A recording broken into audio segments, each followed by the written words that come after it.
Hi, welcome to AM to PM, a show where two guys talk about stuff that's fascinating to between 9 and 14 people on the internet. Hey, I'm Andrew Monaghan, a has-been from the first season of Big Brother Canada. And I'm Pete Monaghan, a two-time failed applicant to the same show. Hey Pete, on this week's episode we'll talk about Jace's eviction, we'll talk about who's playing too hard, too fast, we will talk about Superfans, how do they do on the show, and then lastly we'll talk about randomness of twists and the game overall. So, Pete? Yes? Let's get started. I am a random super fan. So we've had our first eviction of the season. What did Jace do wrong? So Jace is sort of the classic case of the player who comes in thinking that he's going to have full control because he's a 23-year-old sort of meathead, right? Personal trainer, all that kind of stuff, skater dude.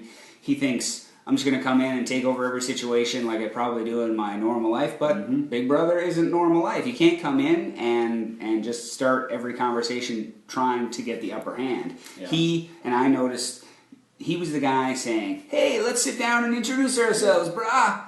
And that guy inevitably ends up being on everyone's radar because you can't get away from him. Yep. Well, I mean, I think about my season. I always relate all this stuff back to my season. The people who were up in your face, annoying you from the very beginning, being like, how are we going to get rid of these people? So that's exactly what he did, right? Hey, Rada! You from Rada? So you're from Lax? Whenever somebody says something and then everybody else is kind of looking around like going, how do I get out of this room? Then that other person, but nobody's self-aware, so they don't realize that they're a schmuck. So he's one of those guys who's like, hey, everybody loves me. Bro code number 1, be a horrendous douche. Exactly. Bro code number 103, be a skater.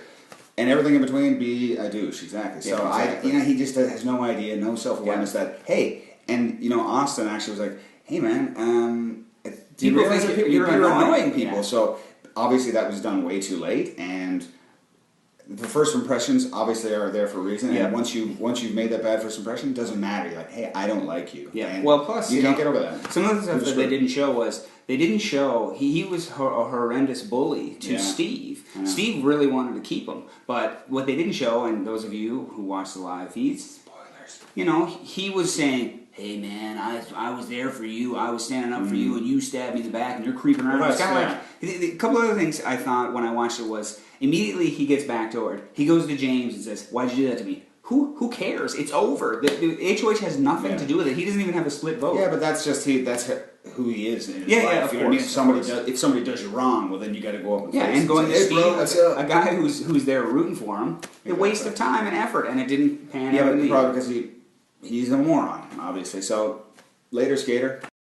So this season we've got a lot of big players, and some of them are playing way too hard and way too fast. What do you think? I think there's two people that we can all agree on that are playing way too hard, too fast, and that's Audrey and Davon. Yep. They made this three-person alliance within 45 minutes, and then that blew up, it seemed like, because obviously we've seen this week. But, so they were both trying too hard. That seemed like it would work out in the beginning. Anyone who gives you an alliance, let's go for it. But then, obviously, we saw it with Audrey. It was like a repeat of the bomb squad. Pulling the Devon. Let's pull up a few more people and grab as many people as you can. It's like you have your alliance, and then you get people to work with you. Say, hey, we got a common enemy, and keep it secret. Well, whatever. Yeah, alliance is not all the house. It's like when you go, hey, let's get that one person out. We're totally in an alliance. Well, that's not the way it works. Playing way too hard. She's going to be lucky somehow to stay, but only because she's going to stay this week. She's going to stay this week in spite of herself. She played way too hard, and Davon as well. I'm going to lie, being a school teacher, that is so stupid. Just say you're a poker dealer. Nobody cares. Exactly. No one's going to look at her and say... Think about this. If someone came to me and said, okay, I'm a dude. I'm a poker player. What's your job? I'm a poker player. No, I'm a poker dealer. Oh, I'm a poker dealer. Okay, my mind doesn't suddenly snap, oh my god, she's going to win. I think, oh, well, you stood in a line somewhere when it said jobs available, and you got in there and they said, here is 52 cards. Go like this. And can you count? Here are the rules, and here's the rules. This is a Royal State flush. I don't think you're a mastermind and you're going to win. Obviously not. I mean, I could see with the poker player, with like Kevin from Big Brother Canada, and obviously Vanessa. Yes. But she's keeping her cards tight. Well, no, she has actually. Yes, I know that. She said that, but she's not saying, "Hey, I've got $4.5 million in career earnings or whatever." But she's also not saying, "What can I say? Oh yeah, I'm a landscaper. I don't know, or something. I'm a nun. Actually, yeah, that's it. They're trustworthy. I'm a nun." And Day also goes to Bobcat Goldthwait, as I would say. And says, "No way, I got there's no way. Why would you ever lie about being a dentist? Hey, everybody, guess what? I'm future earnings are all set, and I'm well educated. I went to university for 10 years, right, or whatever, and I have great oral hygiene. Well, I mean, why? And then to say it right to him. Are you really a dentist? He's like, oh no, you caught me in my huge lie. I wish you would have said, "Are you really a school teacher?" She would have been like, obviously. Too hard, too fast. She's playing too hard, too fast. It's something that happens these days. You get these people come in and they think they know everything, and they just trying to get everything unlocked. The people who don't play too hard, too fast, they're the ones I think you're going to see get well. Hi, you might remember me, or maybe not, from the first season of Big Brother Canada. And I was sitting there in the background going, I swear to God, maybe week 4, Tom actually said, I don't even think he knew my name, but he thought I was from PEI, which was actually, I was pissed off in there, but I was like, it's pretty good. He has no idea who I am. So if they don't know my name, they can't say it when they're trying to evict somebody. So that was a good thing. Stay in the background for the beginning and let these people just get themselves all shoot themselves in the foot. Or Superfans. Pete, you fancy yourself one. We had a whole bunch on Big Brother Canada, and there's a whole bunch more this season. Does it help or does it hinder? Well, here's the problem with Superfans. There's a very loose definition that's been used throughout the history of the show. Some people, Clay refers to himself as a superfan of all of 4 months. But, who am I to say that doesn't qualify, even though I've been watching the show since only season 2. Yep. But, if I were to binge watch Mad Men and then decide to get a John Hamm tattoo on my chest, I would be a superfan. You would be a crazy superfan. You'd be a psychopath. But exactly. You'd be a superfan, yeah. Does that help? I don't think so. I would say probably being a superfan of Mad Men and having a John Hamm tattoo would probably help you better on Big Brother than being a superfan of that show. Yes, exactly. Right? Because it seems like the people who think they know everything about it, the people who don't know it are like intimidated by that and then want to evict them. A la Big Brother Canada Season 3 with, Johnny and Jordan. Everybody's like, no, we should get rid of these guys. They know too much. They know the history. That's all right. That kind of stuff.